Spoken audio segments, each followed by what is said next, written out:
हरि हरि बोल। अखंड उपदेश to Nityananda Prabhu and Baldev we touch it, and then he touches to Krishna also. So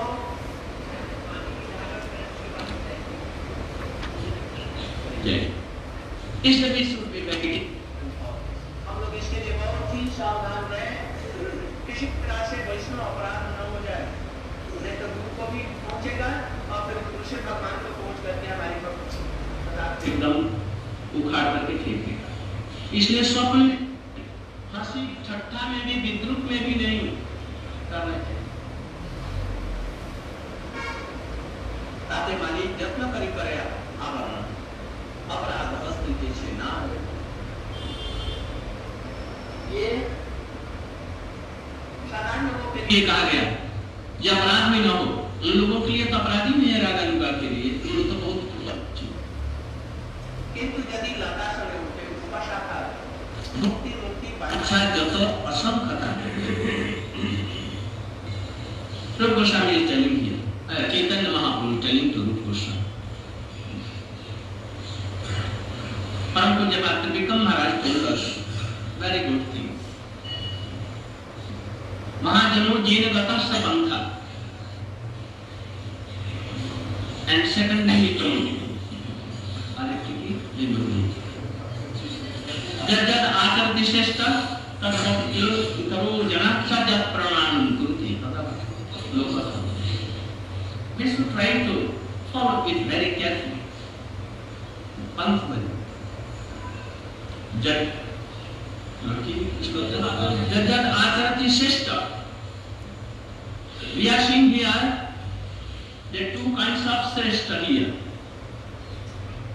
Who are Chaitanya Mahaprabhu, topmost in his like sadhya, supreme personality. And secondly, if we think Rupa Goswami like a sadhak, then he is also topmost in sadhak. So we should try to follow this thing.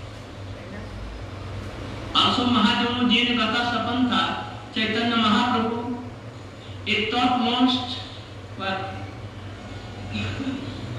Mahajan, and his associates like Rup, to whom he is giving Shiksha, is topmost. So we should try, if you are fortunate so, then you can touch them and touch their idea, Shiksha. I think that you are also fortunate. You have come from so many countries, spending so much money. If you wanted there to taste material things, you have tasted so much material things there. आप लोग वहीं पर भोग कर सकते थे, तो फिर भोग करने के लिए इंडिया में आएंगे। You will come to taste some material things right now in place. We have some idea that we will go to India and see this past places of past times of Krishna. And we will hear some katha. We have not come to test anything. But it may be that according to our impressions, because we are engaged first lakhs and lakh first, we may taste something, but I know that you have not come for this. So you are so fortunate. Why you could not come in Sri Sampradaya, Ramanu Sampradaya, or Vaidvadi Sampradaya? Why you could not other Sampradayas? So I think that you are fortunate. And you can also understand some these teachings. So you should try to understand all these teachings. I think that Sri Chaitanya Mahaprabhu has attracted. So you are also so fortunate. क्या हिंदी में तो तुम 10 वर्षों 50 वर्षों से सुन रहे हैं। इन लोगों के लिए कहें ये बड़े सौभाग्यवान हैं जो देश विदेश से अपने सारे भोगों को छोड़ करके, कष्ट को सह करके इतने लाखों रुपये खर्च करके इधर में आ रहे हैं और संप्रदाय में नहीं गए, आए हमारे चैतन्य महाप्रभु के संप्रदाय में, रूप गोस्वामी के संप्रदाय में। इसलिए ये परम सौभाग्यवान है। इसलिए आप लोग भी अच्छी तरह से भक्ति की बातें सुन करके और उसको आचरण करने की चेष्टा करेंगे, जैसा पूज्य बात त्रिविक्रम महाराज जी ने कहा।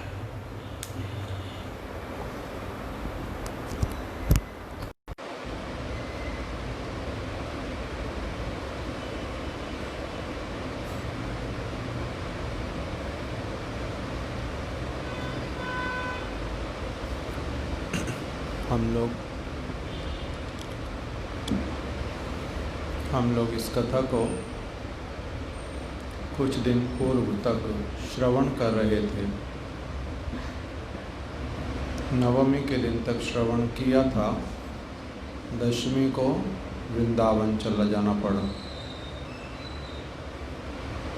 उसके बाद में फिर ये वाली कथा हमारी संपूर्ण नहीं हो पाई।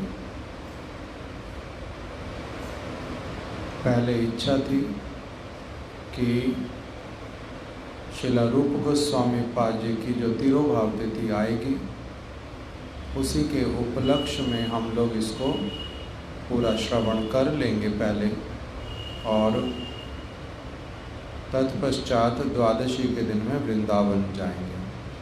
किंतु विशेष कारणवश दशमी में जाना पड़ा, इसलिए ये वाली कथा हमारी बीच में ही रह गई। आपन इच्छाए जीव कोटि वांछा करे। अपनी इच्छा से एक व्यक्ति अपनी हजारों इच्छाएं कर सकता है, किंतु होता क्या है? होता वही है जो भगवान की इच्छा होती है। किसी की भी अपनी इच्छा से कोई कार्य नहीं होता, उसके साथ में भगवान की इच्छा जब मिल जाती है तभी वो होता है। जैसा भी हो, हम लोग पिछली बार नवमी के दिन में जो श्रवण कर रहे थे इस कथा को, उसमें यहीं से श्रवण किया था कि श्रील गुरुदेव वर्णन कर रहे हैं महाजनाजेनो गता सपंथा, और दूसरा यद यद आचरति श्रेष्ठा। इसको हमने विस्तार से उस दिन श्रवण किया था। आज पुनः केवल मात्र उसको दोहराते हुए, स्मरण करते हुए आगे हम लोग चलेंगे। गुरुदेव ने कहा, महाजन जो है, इस स्थान पर हम लोग रूप शिक्षा के अंतर्गत श्री चैतन्य महाप्रभु और श्रील रूप गोस्वामी पाद जी को यदि स्वीकार करें, यद्यपि वो महाजनों के लिए भी पूजनीय हैं, तथापि भक्त का रूप धारण करने के कारण, साधक की भूमिका को ग्रहण करने के कारण, उन्होंने जिस प्रकार का आदर्श अपने जीवन में दिखलाया, हम लोगों के मंगल के उद्देश्य से हमें प्रेरित करने के लिए, शिक्षा देने के लिए जो पथ उन्होंने दिखलाया महाप्रभु ने, एक और हैं श्री चैतन्य महाप्रभु जो कौन है? महाजन, सद महाजन। दूसरी ओर श्रील रूप गोस्वामी पाद, श्रेष्ठ के अंतर्गत भी श्रील गुरुदेव ने दोनों को लिया। तो उनके जो आदर्श और उसमें दोनों के जो आदर्श, उसके बीच में जो एक वास्तविक एकता, एकत्व, एक जैसी वस्तु, अंतर रहित वस्तु जो उनकी है, उसमें उनका महाजन होना, श्रेष्ठ होना जो प्रमाणित होता है। गुरुदेव ने कहा यदि हम उसको श्रवण करके पालन करें हम लोग बहुत सौभाग्यवान, जैसा गुरुदेव ने कहा, कोई किसी भी देश से आया, जो कथा श्रवण कर रहे हैं उस समय भिन्न भिन्न भक्त लोग सामने बैठे हैं, तो गुरुदेव कह रहे हैं कि आप लोग सभी बड़े सौभाग्यशाली हैं कि मन में इच्छा जागृत हो गई धाम में आने की, साधु संग करने की,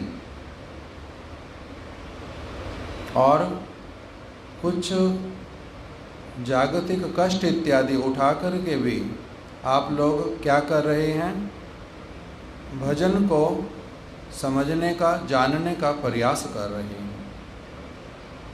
इसलिए जो ये सौभाग्य प्राप्त हुआ है, इसको क्या करना चाहिए, जितना अधिक हो सके वर्धित करना चाहिए।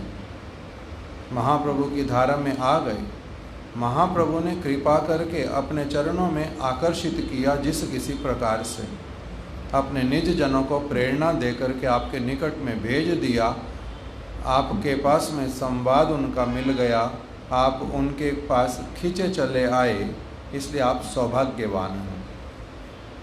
तो इसलिए क्या करना चाहिए, उसके लिए गुरुदेव कह रहे हैं कि हमारे को अग्रसर होना चाहिए। हम सौभाग्यवान और किसी संप्रदाय में भी आए नहीं, महाप्रभु के संप्रदाय में आए।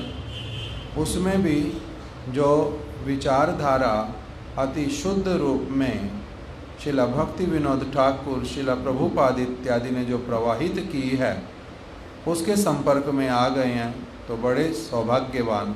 इसलिए इतना सौभाग्य मिलने पर अब फिर क्या करना है कि जो अपॉर्चुनिटी मिली है उसको अवेल करना है, पूरी तरह से उसका सदव्यवहार करना है और अग्रसर होना है। इस वस्तु को उन्होंने बतलाया। तो इसलिए कह रहे हैं कि श्रवण करेंगे, उसका पालन करेंगे,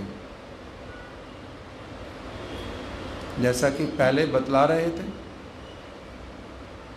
यदि वैष्णव अपराध उठे हाथी माता, अथवा उससे पहले जो बता रहे थे ब्रह्मांड भ्रमिते कोनो भाग्यवान जीव, ये सारा वर्णन करते हुए गुरुदेव रूप शिक्षा का जो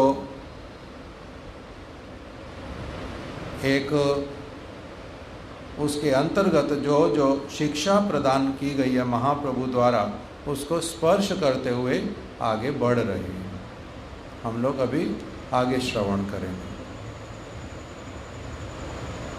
लोग भी और संप्रदाय में नहीं गए, आए हमारे चैतन्य महाप्रभु के संप्रदाय में, इसलिए ये बड़ा सौभाग्य है। इसलिए आप लोग भी अच्छी तरह से भक्ति की बातें सुन करके और उसको आचरण करने की चेष्टा करेंगे, जैसा पूज्य बात विक्रम महाराज ने कहा।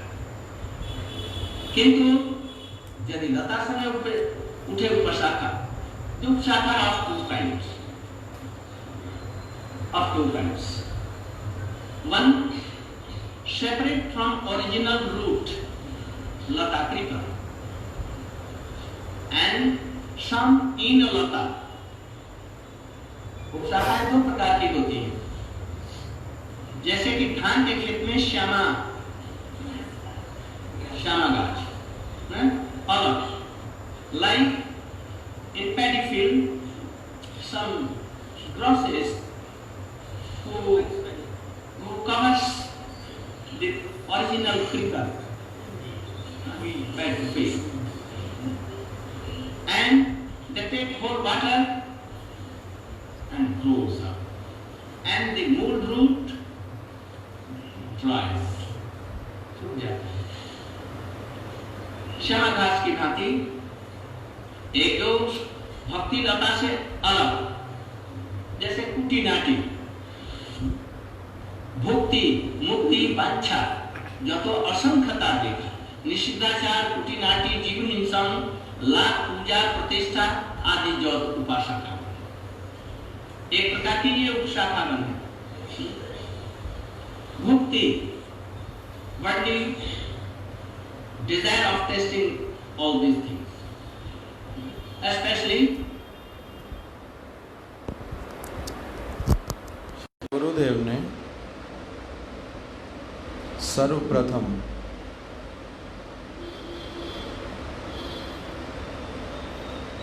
ब्रह्मांड भ्रमिते कोनो भाग्यवान जीव, भाग्यवान का व्याख्या किया था। दूसरा उन्होंने जो प्यार विस्तार से बतलाया वो था यदि वैष्णव अपराध उठे हाथी माता। अब उसी रूप शिक्षा के अंतर्गत तीसरा एक जो प्यार है उसके लिए गुरुदेव ने व्याख्या करनी प्रारंभ की है। कौन से वाला? यदि लता संगे उठे उपशाखा, भुक्ति मुक्ति सिद्धि असंख्यतार लेखा, निषिद्धाचार कुटिनाटी जीव हिंसन लाभ पूजा प्रतिष्ठा आदि जतो उपशाखा गण, ये दो प्यार एक साथ में हैं। इसको अब श्रील गुरुदेव ने वर्णन करना प्रारंभ किया है। यदि लता संगे, कौन सी लता? भक्ति लता, जिसको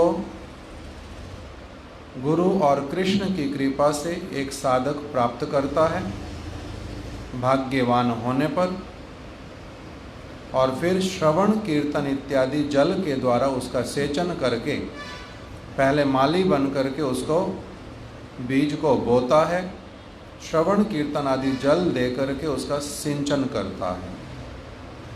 लता वर्धित होती है, पहले अंकुरित होती है, थोड़ी बड़ी होती है, बड़ी होते होते क्या करती है? ब्रह्मांड भेदी जाए, ब्रह्मांड को भेद करके चली जाती है, और फिर तदुपरि जाए लता गोलोक वृंदावन, ब्रह्मांड को भेद करके विरजा में पहुंचती है, विरजा को पार करके ब्रह्मलोक में प्रवेश करती है, ब्रह्मलोक को भी रुकती नहीं वहाँ पर, उसको भी पार करके परव्योम में पहुंचती है, परव्योम के अंतर्गत फिर वैकुंठ इत्यादि लोकों में, वैकुंठ लोक में होते हुए कृष्ण के चरण कमलों तक जा करके पहुंचती है, वहाँ पर अपना विस्तार करती है, वहीं पर ही उसके ऊपर प्रेम रूपी फल लगता है।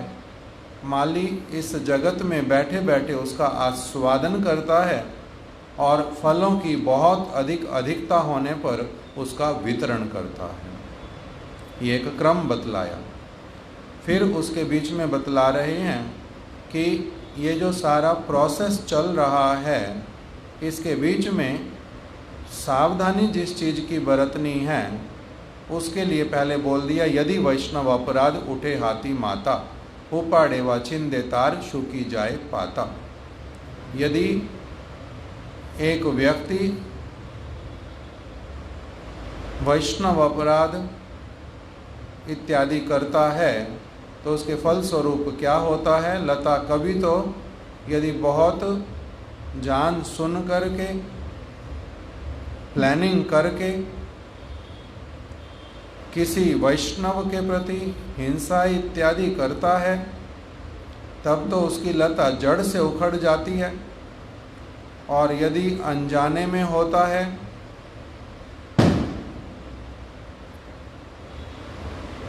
थोड़ा कुछ होता है तो वो लता ऊपर से, जड़ उसकी रह जाती किंतु ऊपर से छिन्न भिन्न हो जाती है। बाद में फिर क्षमा प्रार्थना इत्यादि करने से अथवा सेवा कर देने से वो फिर से क्या हो जाती है? पुष्ट होती है। अब उसके साथ में एक और वस्तु महाप्रभु बतला रहे हैं कि यदि उस लता के साथ में, यदि लतार संगे उठे उपशाखा, यदि लता के साथ साथ में उपशाखा जो है वो यदि निकल आती है। उपशाखा गुरुदेव ने बतलाया दो प्रकार की।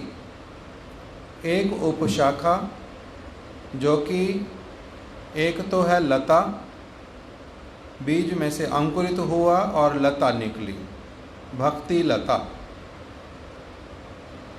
और दूसरा उसके आसपास में, जैसे किसी भी भूमि के ऊपर आप पौधा लगाएंगे, एक घास भी अगर लगाएंगे तो उसके साथ में क्या होता है? अपनी आप से कुछ ऐसी खरपतवार उग आती है जो कि दिखने में लगती है कि वो घास ही है, मगर वो घास होती नहीं है। उसको कहते हैं खरपतवार। शास्त्रीय भाषा में बोलते हैं श्यामा घास। उसको क्या करना पड़ता है? उसको महाराज जी की भाषा में सुना, उसकी निराई करनी पड़ती है। निराई करने का अर्थ होता है समय दे करके उसको हाथ से उखाड़ उखाड़ करके फेंकना पड़ता है श्यामा घास को। नहीं तो क्या होता है, जो जल देंगे, खाद इत्यादि देंगे, उसके द्वारा जो बीज आपने बोया, जो लता आपकी निकली ओरिजिनल लता, वो तो बड़ी हो नहीं पाती। सारा जल और खाद इत्यादि जो है खरपतवार ले लेता है, और खरपतवार बहुत जल्दी जल्दी बड़ी होती है। जिसको देखना बाहर वाले पार्क में जाके देख लेंगे खरपतवार कैसे आती है।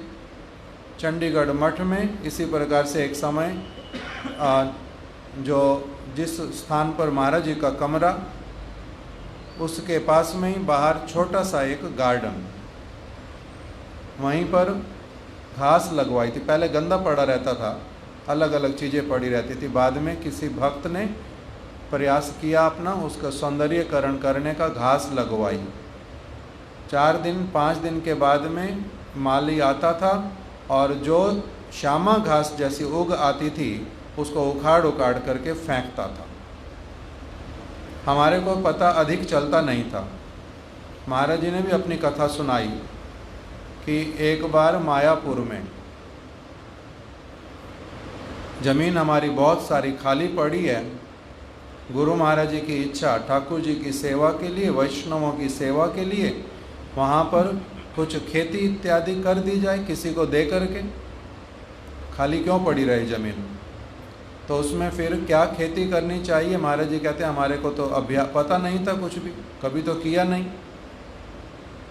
इसीलिए किसी एक व्यक्ति से पूछा कि यहाँ की ज़मीन किस वस्तु के लिए अच्छी है, क्या लगाने से अच्छा होगा। उसने बतलाया क्या लगाना चाहिए। जहाँ तक मुझे लगता चावल कोई विशेष प्रकार का, या दाल। तो अभी दाल उन्होंने कही कहाँ से मिलेगा बीज, उन्होंने वो भी बता दिया। महाराज जी वहाँ से लेने के लिए गए, बीज लेकर के आए, और फिर किस तरह से इसमें डालना है बीज, वो सब भी किसी और से सीखा। ज़मीन को पहले जो पुरानी जड़ें, उसमें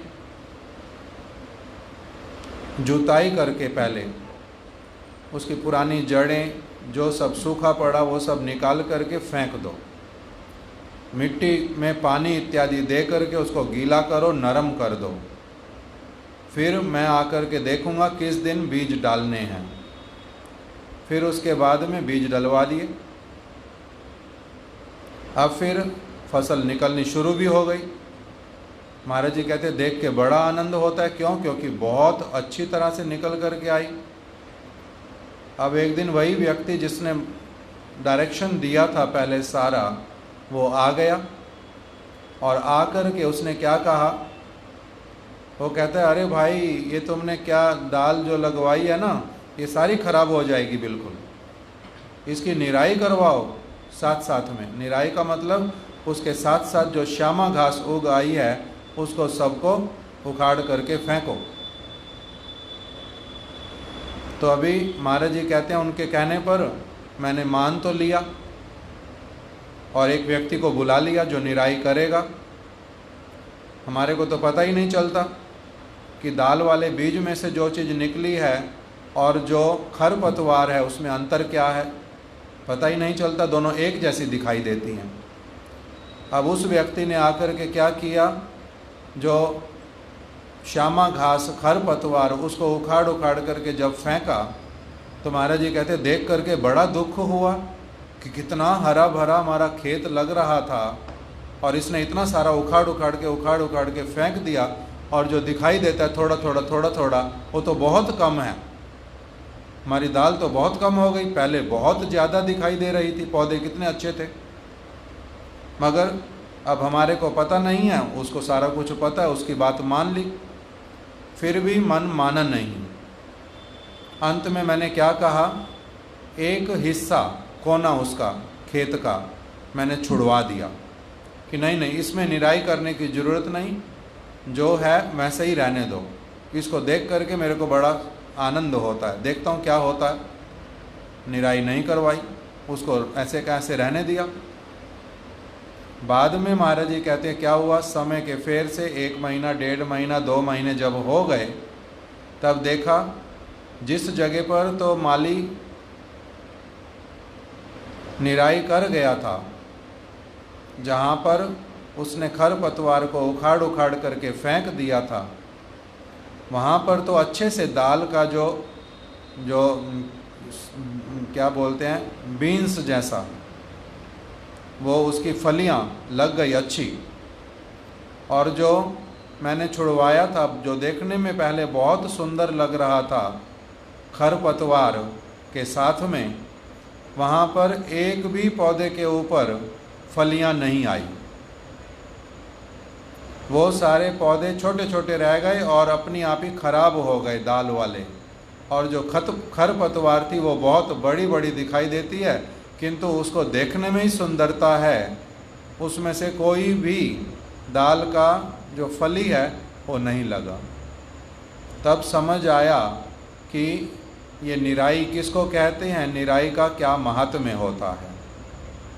इसी बात को बतला रहे हैं अभी गुरुदेव कि यदि लता संगे उठे उपशाखा, एक प्रकार की उपशाखा कैसी है, जो लता के इर्द गिर्द वो निकल आती है और उसको जड़ से उखाड़ करके फेंकना पड़ता है। उपशाखा को उसको उखाड़ करके फेंकना पड़ता, श्यामा घास को। अगर उसको जड़ से उखाड़ करके नहीं फेंकेंगे, ऊपर ऊपर से काट देंगे, तब भी कोई अधिक लाभ होता नहीं। वो जड़ से पानी सोख के फिर बड़ा हो जाता है। इसलिए उसको, श्यामा घास को जड़ से उखाड़ करके फेंकना पड़ता है। उसके बाद में अभी गुरुदेव दूसरी बात बतलाएंगे कि पहला गुरुदेव ने कहा 2 प्रकार की उपशाखा है। किस लिए? उपशाखा का वास्तविक हमारे भाषा ज्ञान के द्वारा उसका जो अर्थ होता है वो क्या होता है? शाखा मतलब कि तना, मूल वृक्ष का तना, और उपशाखा का मतलब जो उसके दोनों ओर, चारों ओर निकलती हैं। तो हम लोग कौन से वाला जानते हैं उपशाखा? जो कि वृक्ष के ऊपर ही निकलती हैं, किंतु ये तो वृक्ष से अलग है। मूल जो तना है उससे तो अलग वाली वस्तु है, तो इसलिए उसको भी उपशाखा कहते हैं। ये समझ करके रखना है। उपशाखा का 2 प्रकार का अर्थ हो गया। एक उपशाखा, शाखा मतलब तना बड़ा वाला, और उपशाखा जो उसी वृक्ष के भीतर में से ही निकलेंगी, या लता में से भी निकलती हैं। लता में से भी अपनी आप से किसी स्थान पर उपशाखाएं निकलती हैं। एक तो उसको उपशाखा कहते हैं, और दूसरा किसको उपशाखा कह रहे हैं? श्यामा घास को, जो उस लता से अलग है, जिसका बीज से, शाखा से, तने से कुछ लेना देना नहीं है, उसको कहते हैं। अब हम लोग पुनः श्रवण करेंगे और फिर आगे भी श्रवण करेंगे। निषिद्धाचार कुटिनाटी जीव हिंसा की भांति एक जो भक्ति लता से अलग, जैसे कुटिनाटी, भुक्ति मुक्ति वांछा जतो असंख्यता देखा, निषिद्धाचार कुटिनाटी जीव हिंसन लाभ पूजा प्रतिष्ठा आदि जौत उपासका, एक प्रकार की ये उपशाखा बनी। भुक्ति, burning desire of tasting all these things, especially W, 3 W's. What 3 W? Wealth, wife and from women, men. So these things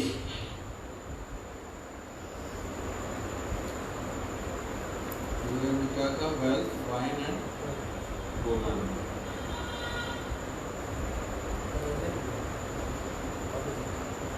opposite उनके लिए वुमेन के लिए मैन, मैन के लिए वो ठीक है।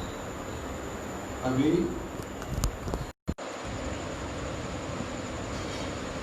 सबसे पहले महाप्रभु ने जो शब्द व्यवहार किया, पहले तो कह दिया यदि लता संगे उठे उपशाखा, यदि लता के साथ में उपशाखा उग आती है, उठे का मतलब उग आती है।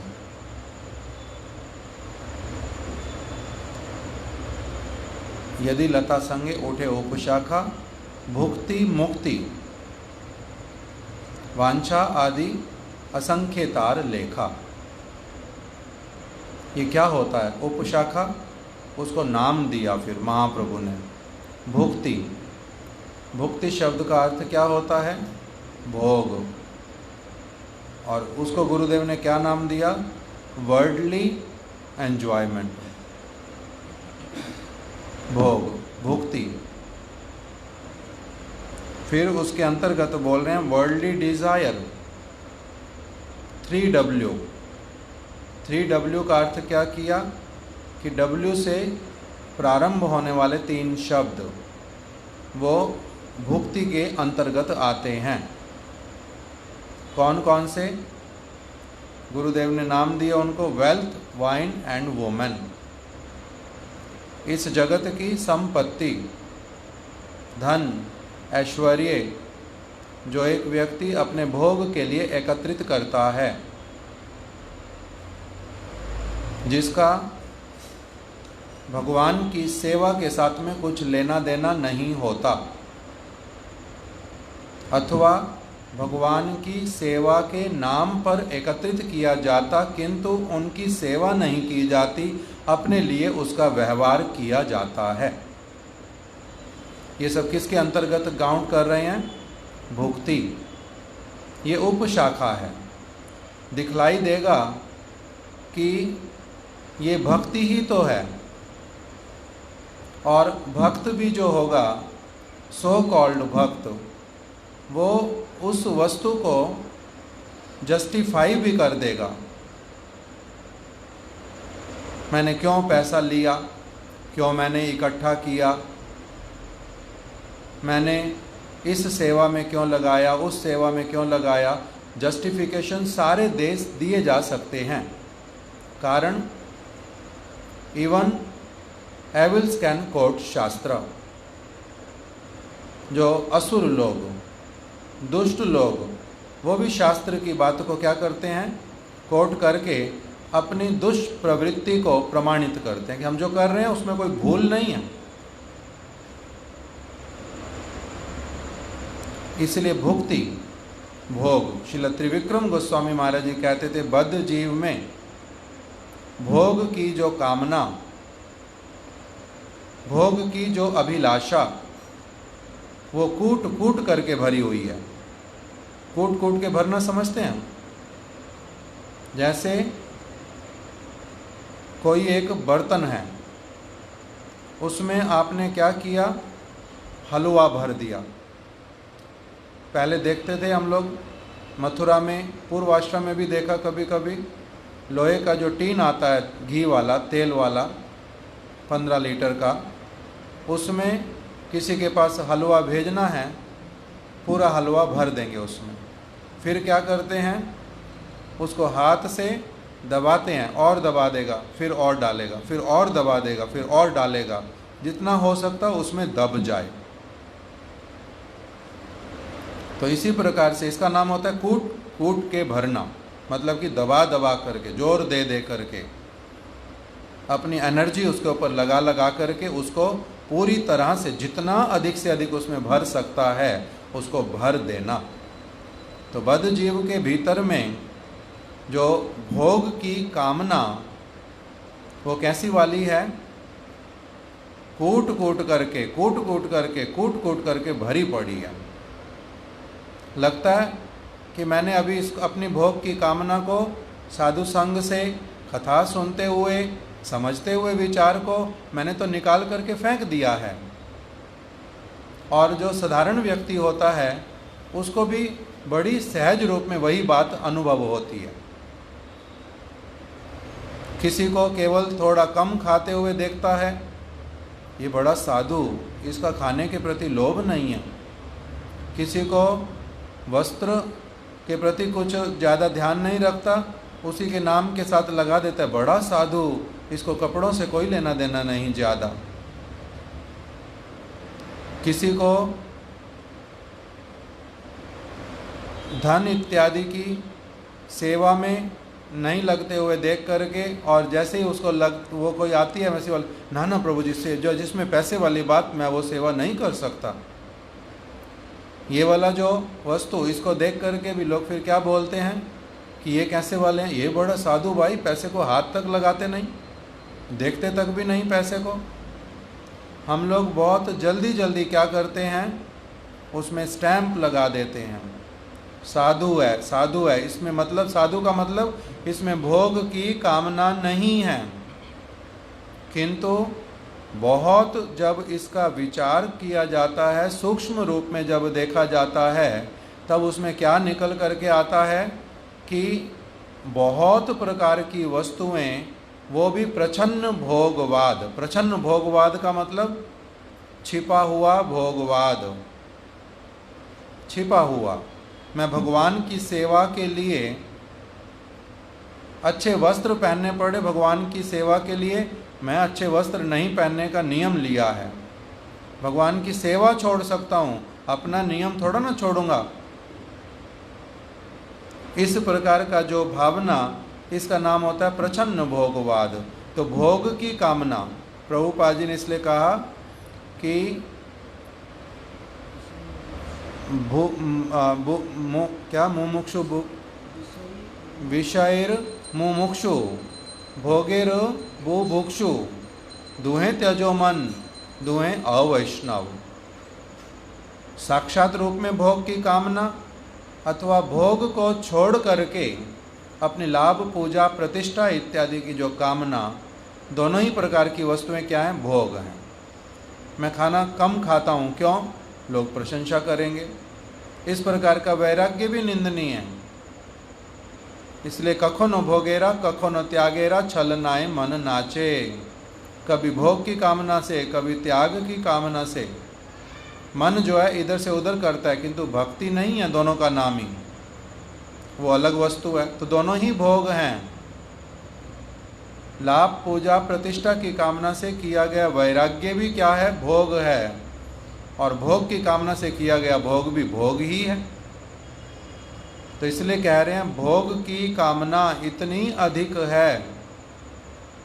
उसके अंतर्गत गुरुदेव ने 3 शब्द जो दिए, वुमेन मतलब क्या, उसका अर्थ गुरुदेव ने कर दिया, मैन के लिए वुमेन, वुमेन के लिए मैन। अर्थात जो इंद्रिय तर्पण के प्रति आकर्षण, मुख्य वस्तु उसके अंतर्गत। स्त्री के लिए पुरुष, पुरुष के लिए स्त्री, अथवा और भी कुछ, जिस भी प्रकार का इंद्रिय को तर्पण करने का जो वासना, उसको कहते हैं भुक्ति। दूसरा वाइन, वो भी भुक्ति। वाइन का मतलब मद, नशा करना, शराब इत्यादि ग्रहण करना, ऐसी वस्तुएं एकत्रित करना जिससे एक व्यक्ति का नशा बड़ा होता जाता है, नशे में चूर चूर हो जाता है, नशे में किसी को कुछ नहीं समझता। ये भी क्या है, भोग। इसका नाम भी भोग। जन्म, ऐश्वर्य, श्रुता, श्री, ये 4 प्रकार की वस्तुएं। जन्म, मेरा उच्च कुल में जन्म हो गया है। जैसे अभी गुरुदेव ने बोला कि हम लोग जिस किसी प्रकार से किस संप्रदाय में आ गए हैं, महाप्रभु के संप्रदाय में आ गए। महाप्रभु ने अपने चरणों में आकर्षित किया है। हम लोगों का सौभाग्य है बहुत अधिक। किंतु इस सौभाग्य को यदि केवल मैंने शब्दों तक ही सीमित रखा, गौरामार गौरामार, मैं गौरांग महाप्रभु के संप्रदाय का हूँ, और उनके आचार और विचार को जीवन में पालन नहीं किया। मैं महाभागवत गुरुपाद पद्म का आश्रित हूँ, किंतु यदि उनके विचारों को जीवन में नहीं लिया, मैं अमुक परंपरा का हूँ, परंपरा में आ गया हूँ, मैं अमुक मठ का वासी हूँ, मैं अमुक वैष्णव का संग करने वाला हूँ, किसी भी प्रकार का, किंतु यदि इसके साथ में उनका आचार और विचार नहीं लिया, मौखिक यदि केवल मेरा सारा कुछ रह गया, तब वो किसके अंतर्गत आएगा? नशे के अंतर्गत। मैं नशे की अवस्था में बोल रहा हूँ, वास्तविक सत्य नहीं बोल पा रहा हूँ, मैं केवल किसी और दुनिया में ही घूम रहा हूँ, भ्रम में। तो इसका नाम है वाइन, ये भी भोग। रियलिस्टिक होना पड़ता है, वास्तविक सत्य के साथ में जीना पड़ेगा। तो वो एक प्रकार का, इसका नाम भी भोग गुरुदेव ने दिया, वेल्थ, वाइन ना, तीनों हो गया। वेल्थ, वेल्थ का मतलब जगत की धन संपत्ति इत्यादि अपने भोग के लिए एकत्रित करना। तो ये जो तीन वस्तुएं एक किसके अंतर्गत हैं? भुक्ति के अंतर्गत। और ये क्या है? उपशाखा।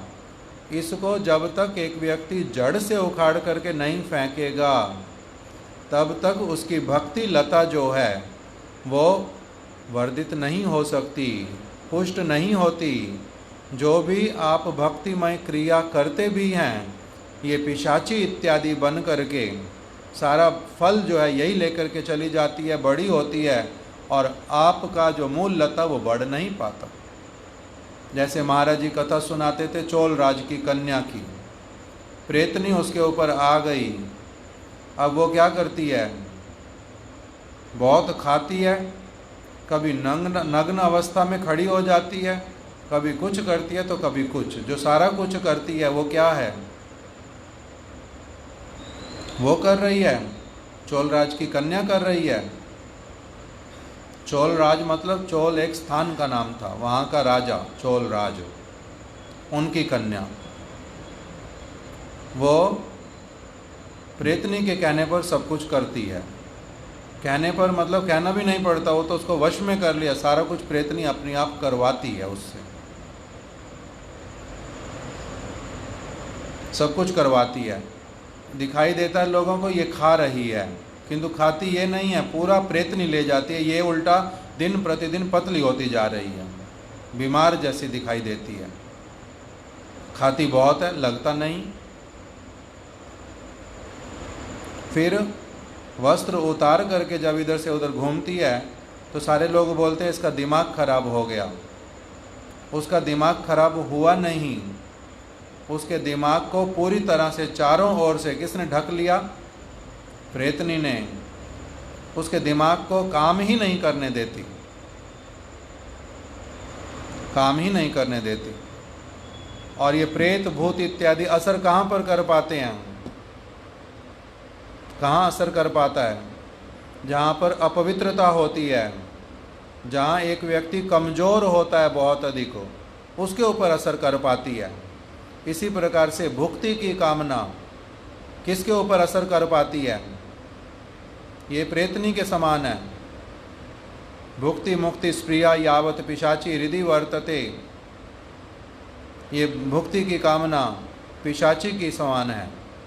किसके ऊपर असर कर पाती है? जो कमज़ोर व्यक्ति, कमज़ोर का मतलब साधु संग विहीन, उसके ऊपर असर करती है। जो श्रेष्ठ साधु संग नहीं करता, वास्तविक रूप में उसका लाभ नहीं उठाता, जो उसको ये निगल जाती है पूरा,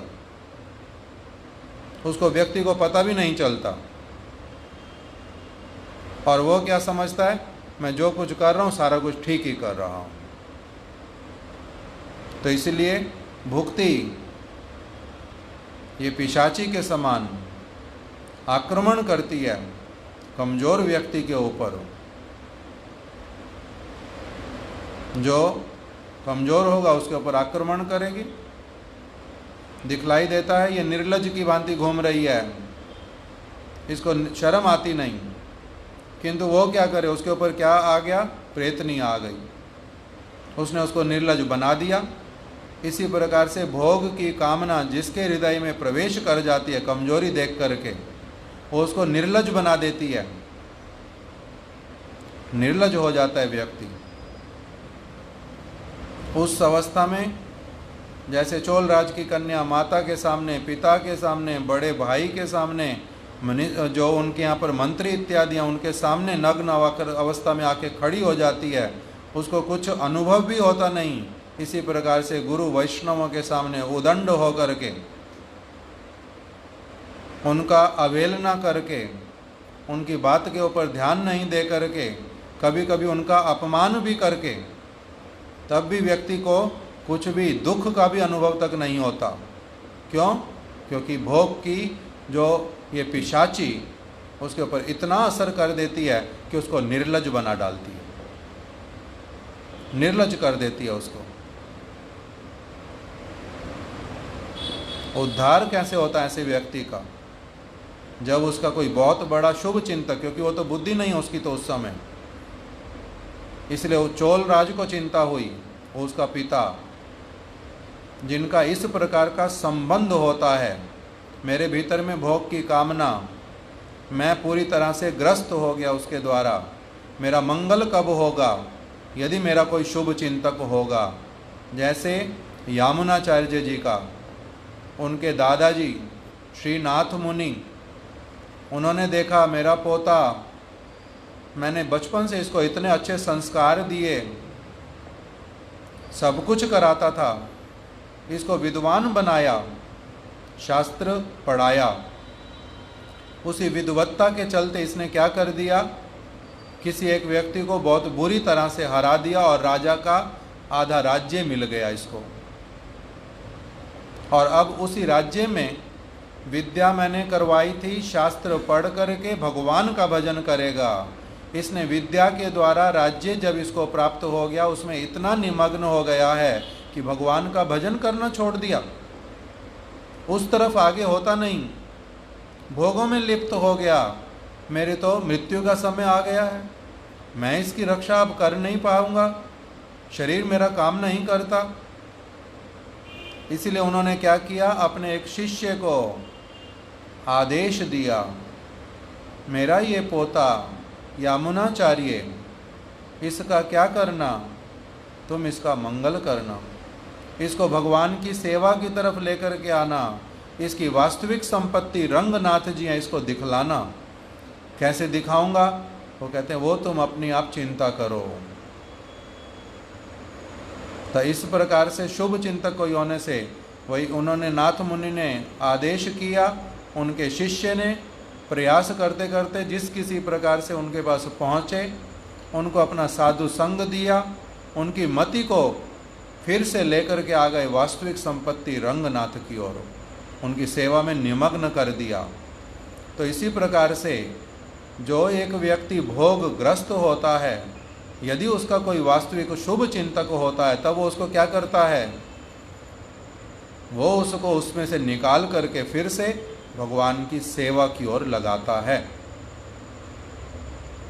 इसलिए वहाँ पर बताया चैतन्य भागवत में कि प्रभु किसको कहते हैं, जे न छाड़े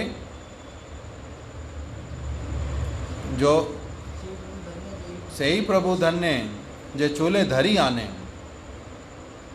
जो वही प्रभु है, वही प्रभु धन्य है जिसके भीतर में अपने दास के प्रति इस प्रकार का भावना होता है जैसे एक पिता का अपनी संतान के प्रति होता है।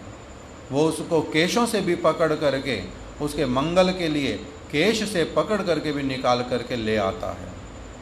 महाराज जी की भाषा में विसोटी मार करके भी उसका मंगल करता है। ऐसे प्रभु को बोलते धन्य है वो,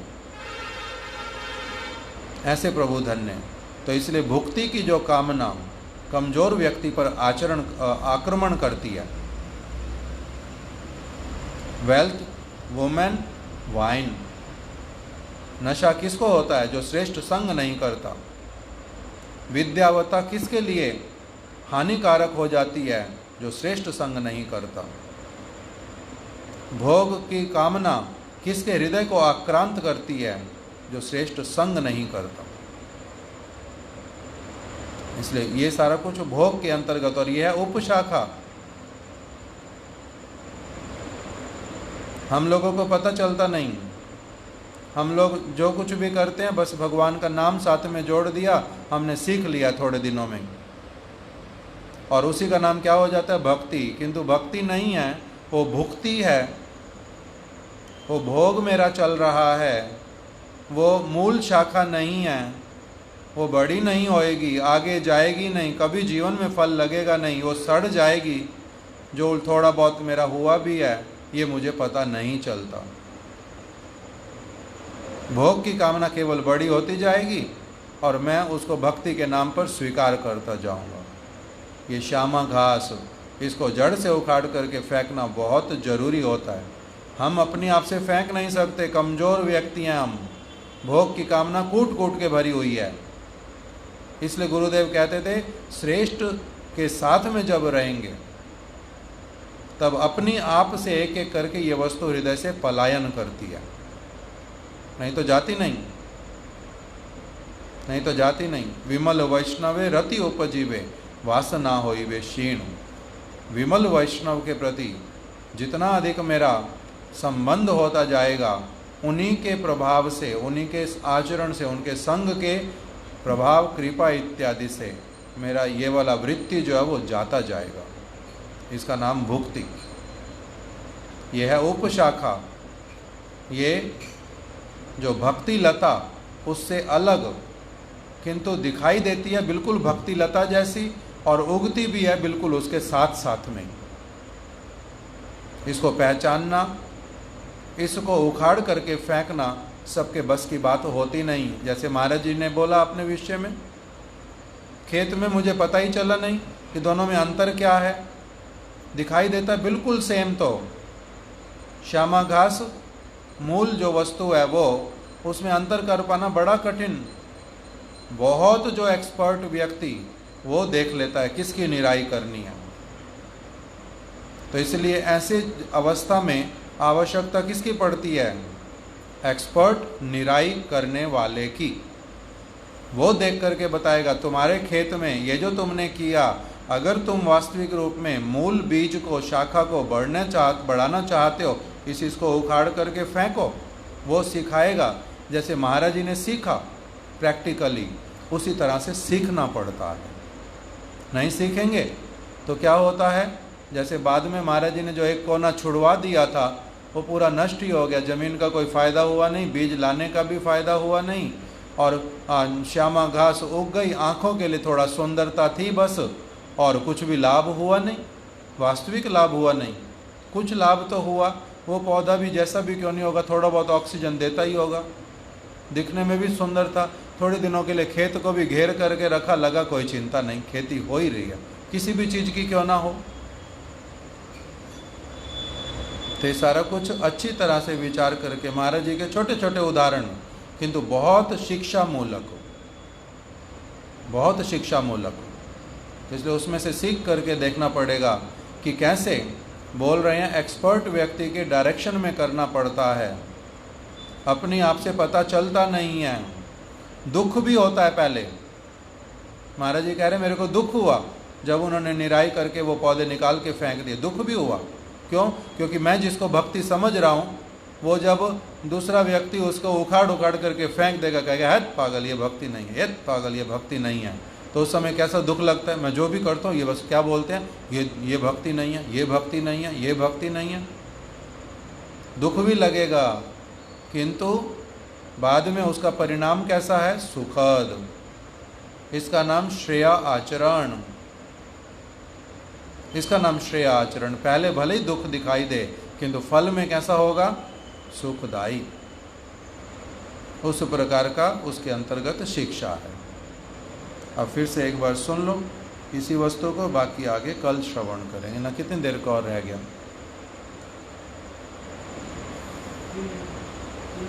3 मिनट बहुत हैं गुरुदेव वाले तो। ठीक है, अभी पहले सुनो इसी को। एक प्रकार की मुक्ति, burning desire of tasting all these things, especially W.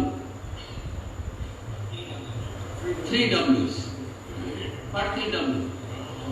Wealth, wine, and for a moment, men. So these things, mukti is more dangerous than bhukti. No? And all life's kinds of their branches. Life comes up. Yoga, Siddhi, so many things. Nishtha. अभी गुरुदेव ने मुक्ति का भी बता दिया। मुक्ति का मतलब क्या किया? मोक्ष। कौन से वाला? सायुज्य, विशेष करके भगवान में मिल करके एक हो जाना।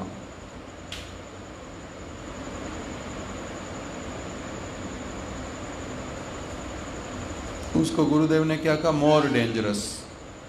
किससे डेंजरस है ज़्यादा? भुक्ति से। भुक्ति, मुक्ति। भुक्ति से अधिक डेंजरस किसको बता दिया? मुक्ति को। किस लिए? वहाँ पर आत्मा की सत्ता का लोप है। और भोग जो हैं, जितना अधिक से अधिक मैं कर सकता हूँ वो तो मैं कर लूँ, एक भावना। फिर दूसरा जो भावना है मुक्ति के भीतर में, भोग जो हैं वो मेरे को बिल्कुल नहीं करने, त्याग करना है। भुक्ति वो भी डेंजरस, मुक्ति वो भी डेंजरस। मुक्ति मतलब मेरे को चाहिए नहीं, वैराग्य करना, दिखलाई देता वैराग्य, किंतु प्रच्छन्न भोगवाद, छिपा करके भोग करना, इसलिए वो क्या है? More dangerous. एक है व्यक्ति सामने निर्लज्जी हो गया, भोग करते। दूसरा वाला क्या है? दिखलाई देता है बड़ा सेंसिबल, वो निर्लज्ज जैसा नहीं है, किंतु भीतर में निर्लज्ज का भी बाप है, इसलिए वो क्या है? मोर डेंजरस, छिपा करके। इसलिए मुक्ति को गुरुदेव ने कह दिया मोर डेंजरस। आगे सुनो। Of their branches, dangerous than bhukti. No? All life's kinds of their branches. Life comes up. Yoga, Siddhi. Last kind of the process. इसमें बोल रहे हैं कि असंख्य तार लेखा, भुक्ति, मुक्ति, उसके बाद में कह रहे हैं सिद्धि आदि, असंख्य तार लेखा। असंख्य मतलब जिसकी संख्या में गिनती नहीं की जा सकती, असंख्य। तो इसलिए बोले लाख लाख तरह की ये उपशाखाएं हैं, कितना उसका वर्णन किया जाए। श्यामा घास कितनी प्रकार की एक व्यक्ति के हृदय में उदित होती है, उगती हैं समय समय पर, उसका कौन पूरी तरह से विवरण प्रदान करे? असंख्य तार लेखा। उसी के अंतर्गत कह रहे हैं योग, सिद्धि और ना जाने क्या क्या, ज्ञान, कर्म इत्यादि। वो सब कुछ किसके अंतर्गत? ये सब उपशाखा के अंतर्गत है। इस प्रकार से वर्णन कर रहे हैं गुरुदेव। These things, mukti is more dangerous than bhukti. No? And all life's kinds of their branches. Life comes up. Yoga, Siddhi, so many things. Nishiddhacharya. Nishiddhacharya means निषिद्धाचार किसको कहते हैं? जो भक्ति के लिए हानिकारक मानकर और उनके लिए निषिद्ध किया गया, वैष्णव अपराध इत्यादि अनर्थ। इसके अतिरिक्त ये 4 प्रकार के स्त्री संग, जीव हिंसा, शराब पीना, जुआ पासा खेलना, इसके अतिरिक्त असंग, कुसंग, मायावादी संग, सजिया सखी बैठी इत्यादि का संग। So all these things are, and kutinati. Kutinati means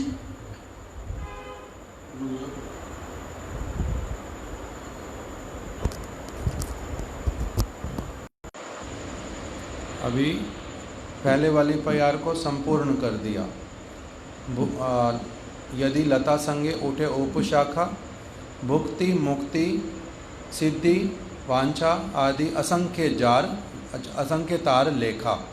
ये वाला पूरा हो गया। असंख्य तार लेखा को कह दिया lack kind of desires, branches, वहाँ पर छोड़ दिया उसको। उसके आगे फिर क्या महाप्रभु ने कहा? निषिद्धाचार कुटिनाति, उसका कंटिन्यूएशन है उपशाखा का ही। निषिद्धाचार क्या होता है? साधारण एक उसका अर्थ दिखाई देता है, निषिद्ध आचार।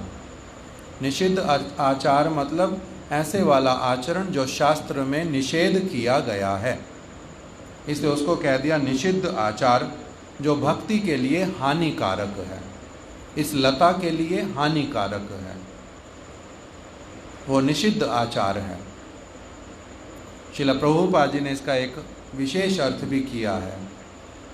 वहाँ पर वो कह रहे हैं, सिद्ध व्यक्ति महापुरुष जिस आचरण को करता है जो मंगलमय है, उसके विपरीत जो आचरण होता है उसको कहते हैं निषिद्ध आचार। अर्थात जो सिद्ध पुरुष महाजन व्यक्ति जिसका पालन नहीं करते, जिसका अनुमोदन नहीं करते, उसको कहते हैं निषिद्ध आचार। जो सिद्ध व्यक्ति का आचरण नहीं है, महाजन के द्वारा अनुमोदित आचरण नहीं है, उसको कहते हैं निषिद्ध आचार। तो गुरुदेव कह रहे हैं वो क्या है? भक्ति के लिए हानिकारक है। निषिद्ध आचार में गुरुदेव ने नाम दिया अनर्थ इत्यादि। और फिर 4 प्रकार के स्त्री संग। 4 प्रकार के स्त्री संग क्या होता है?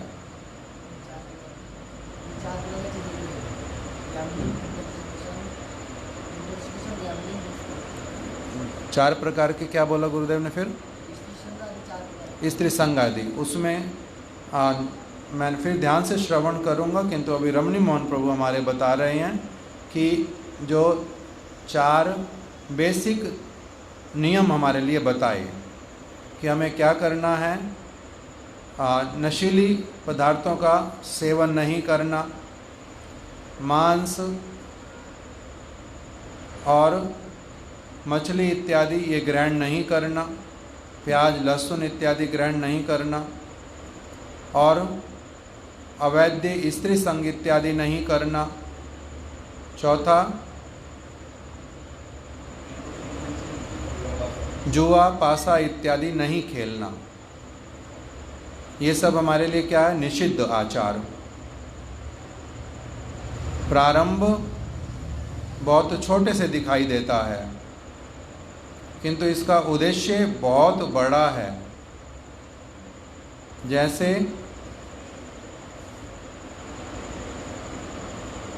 मेरे को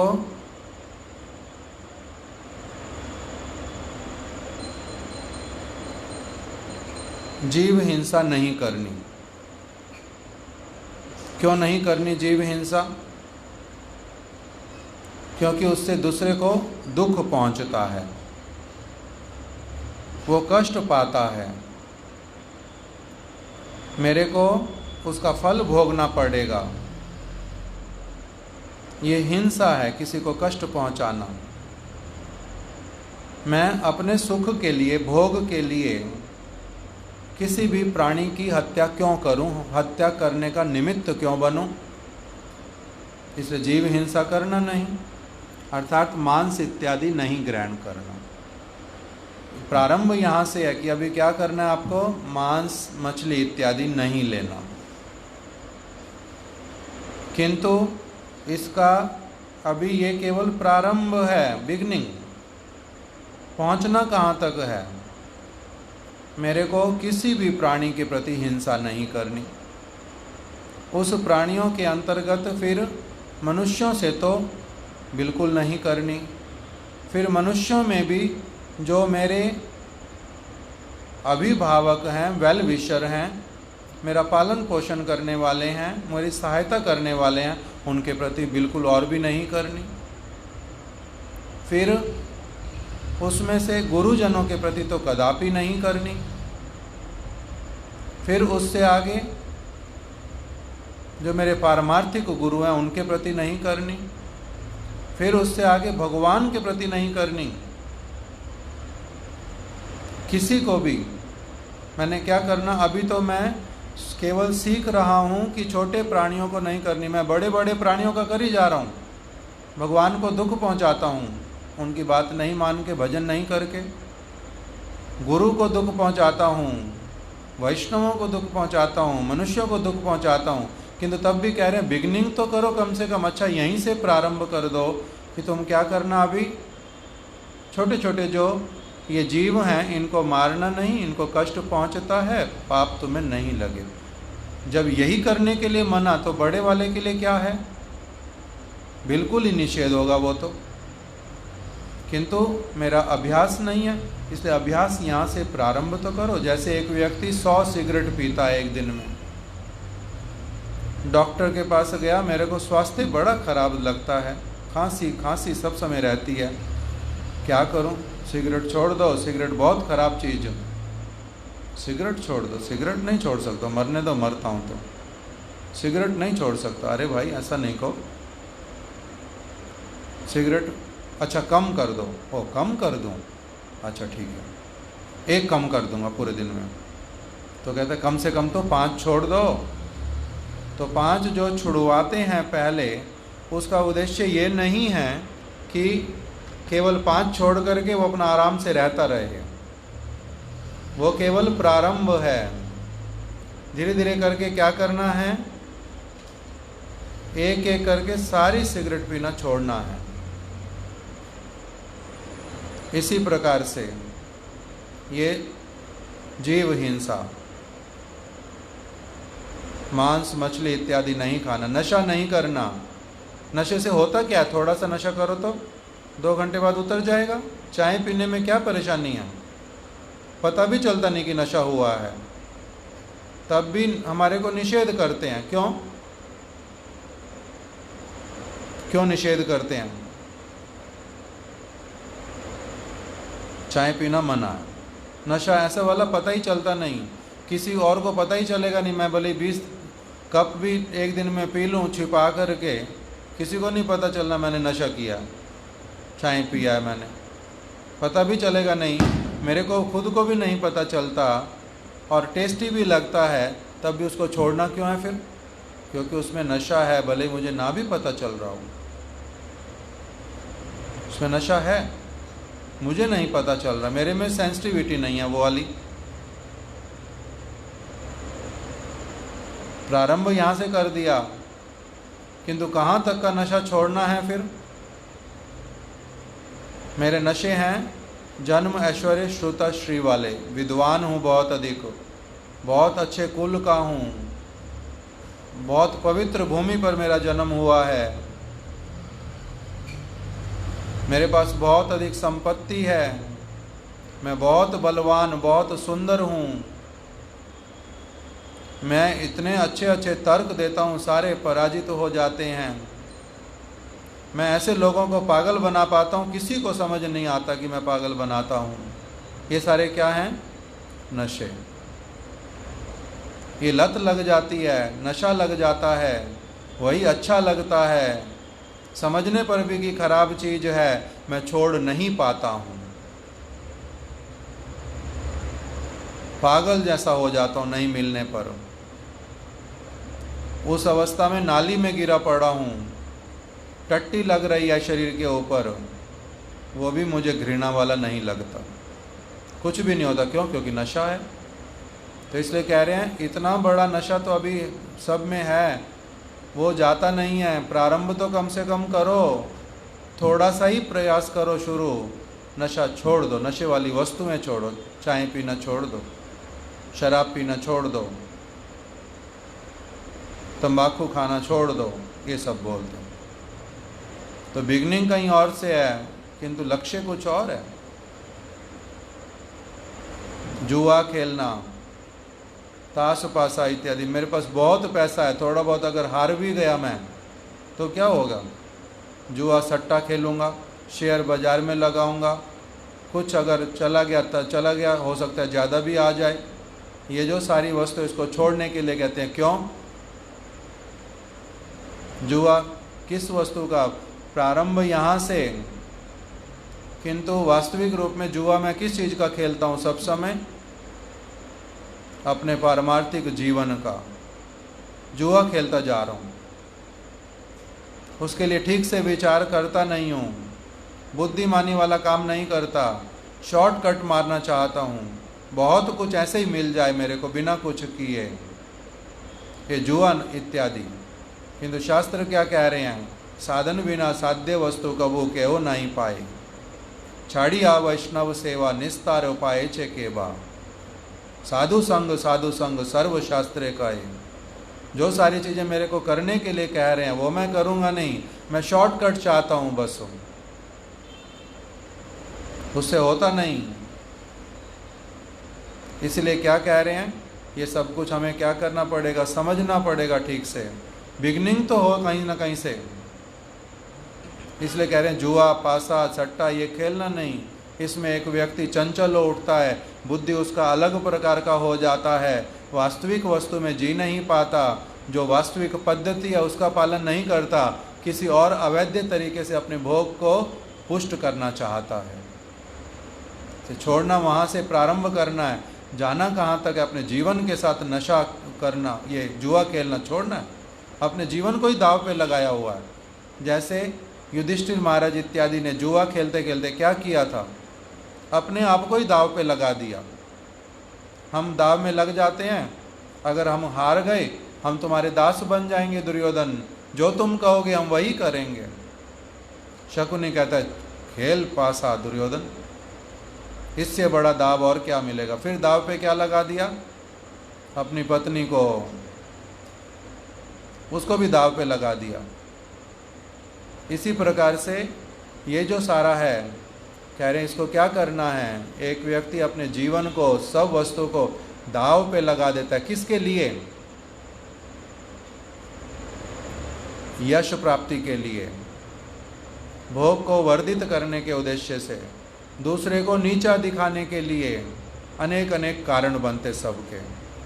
तो इसलिए कह रहे हैं कि किसी भी प्रकार से इन कार्यों में लिप्त ना हो, प्रारंभ यहीं से करो। नशा इत्यादि मत करो, क्या जुआ मत खेलो, सट्टा मत खेलो, लॉटरी मत खेलो, शेयर में मत लगो, ये सब बताते हैं। चौथा, अवैध स्त्री संग। अवैध स्त्री संग का हमारे लिए व्याख्या क्या है? विवाह करके संग करो तो वो अवैध नहीं होता। फिर उसके आगे व्याख्या कर दिया शास्त्र में, उसी को भोगमय वस्तु मान करके सब समय भोग में ही लिप्त रहना, वो भी अवैध है। धर्म पत्नी है, धर्म में साथ देने के लिए, भोग में साथ देने के लिए नहीं है, ये वाला व्याख्या। फिर उससे आगे क्या कहा? ये तो प्रारंभ, हम वैदिक रीति में विवाह कर लेंगे और फिर तो हमारे को लाइसेंस है, कोई कुछ कहने वाला नहीं। मैं ब्रह्मचारी का वेश ले लिया, मेरे पास लाइसेंस है, मैं उसके अनुसार जो मर्जी करता जाऊं उसकी आड़ में। किंतु ये बिगनिंग वैदिक रीति अनुसार करो, पहला। फिर किंतु पहुंचना कहाँ तक है कि इस जगत की कोई भी वस्तु मेरे भोग की नहीं है, सारा कुछ भगवान के भोग के लिए है। मैं कौन हूँ? मैं स्वयं भोग्य वस्तु हूँ, भोक्ता नहीं हूँ। एकला ईश्वरा कृष्णा आर सब भृत्या। एकमात्र जो ईश्वर हैं, सब वस्तुओं के प्रभु हैं, एंजॉयर हैं, वो हैं कृष्ण भगवान। और बाकी जो सब हैं वो कौन हैं? भोग्य। मैं भी भोग्य वस्तु हूँ। इसीलिए अवैध स्त्री संग क्या हुआ? अवैध का मतलब जो वस्तु मेरे लिए नहीं है, जो मेरे लिए नहीं बनी है, जिसके ऊपर मेरा अधिकार नहीं है, जिसको मैं छुप करके, छिपा करके, किसी की वस्तु को हड़प करके, किसी को पागल बना करके जिस वस्तु को ग्रहण करना चाहता हूँ। तो इसलिए साधारण रूप में प्रारंभ किया, अवैध स्त्री संग नहीं करना, अर्थात जो तुम्हारे लिए अलॉटेड है उसको लेना। फिर पहुँचना कहाँ तक है? इन रियलिटी मेरे लिए कुछ भी अलॉटेड नहीं है। जो कुछ मेरे पास आता है वो सब कुछ उनकी सेवा के लिए है, वहाँ तक पहुँचना है। तो प्रारंभ कहीं और से, लक्ष्य कुछ और है। इसीलिए ही गुरुदेव ने क्या कहा? 4 प्रकार के स्त्री संग इत्यादि, अर्थात 4 प्रकार की ये वस्तुएं, ये सब किसके अंतर्गत हैं? निषिद्ध आचार के अंतर्गत। ये निषिद्धाचार है। यदि इसको ठीक से व्यक्ति पालन नहीं करेगा तब एक व्यक्ति की जो भक्ति लता है वो पुष्ट नहीं हो सकती, वो रुक जाती है। और जो मूल लता है वो तो रुक गई, और जो खरपतवार है, जो श्यामा घास है, वो अपना आगे बढ़ती जाएगी। इसलिए निषिद्धाचार ये किसके अंतर्गत है? उपशाखा के अंतर्गत। बाकी अब हम कल श्रवण करेंगे, आज यहीं पर ही रख देते हैं। लो,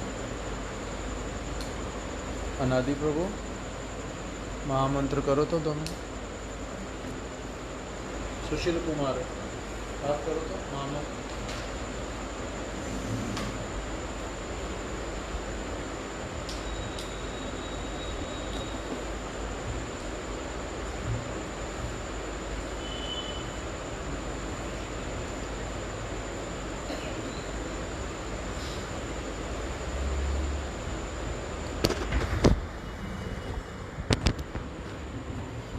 हरे कृष्ण।